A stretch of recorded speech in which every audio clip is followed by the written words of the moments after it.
Hello, my name is Judy Bosworth, and I'm so happy to be part of the TEACH program here at LeTourneau University.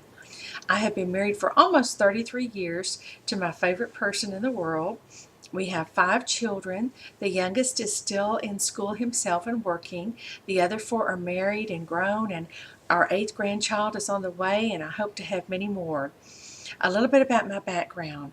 Well, back in the mid-80s, we began homeschooling our children back when it was not considered an appropriate thing by many.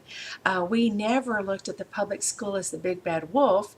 Instead, we were intrigued when we heard about homeschooling as a positive thing as opposed to overcoming something negative.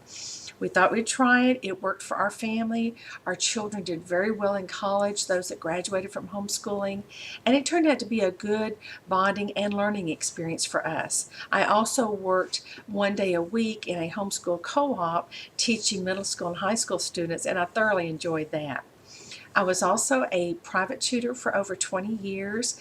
Parents started coming to me asking me if I would tutor their children. It rather mushroomed from there. I taught everything from preschool up through college algebra, but that's when I discovered my main interest was middle school math along with reading. I also was an RN for 2.5 years. The first year I worked in a not-for-profit children's clinic, and that again was a learning experience to learn more about school-aged children. And then for a year and a half I was a psychiatric nurse. And that's when it solidified things for me that instead of helping people patch things up on the middle or the end of their life, I wanted to find a way to help people more on the front end of their life, to get involved in the lives of people earlier on to help them feel good about themselves. Now, why do I want to be a teacher? I've always wanted to be a teacher. I just allowed myself to get sidetracked for a while there. Growing up, I had an uncle who was 10 months older than me. He is now deceased. This uncle had severe learning disabilities and epilepsy during a time when people didn't understand how to help students that had this situation.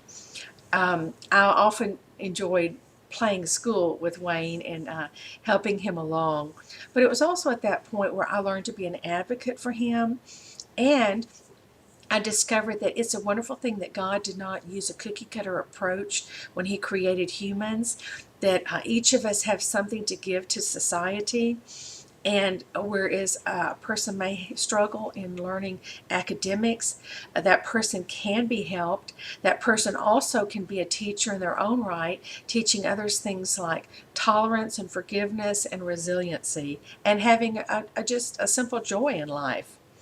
I do want to, if I'm able, get a job teaching middle school math. I love numbers.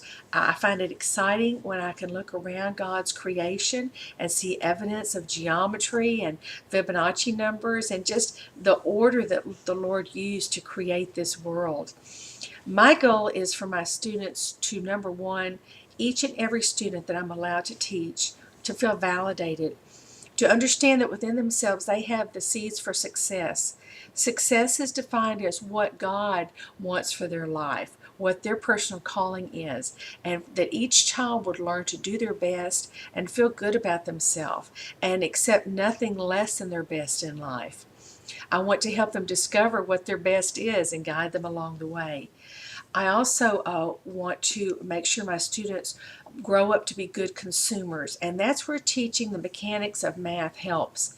I want my children to not only learn to think outside the box, which that is an important skill, but to understand just how to think and use their God-given brains.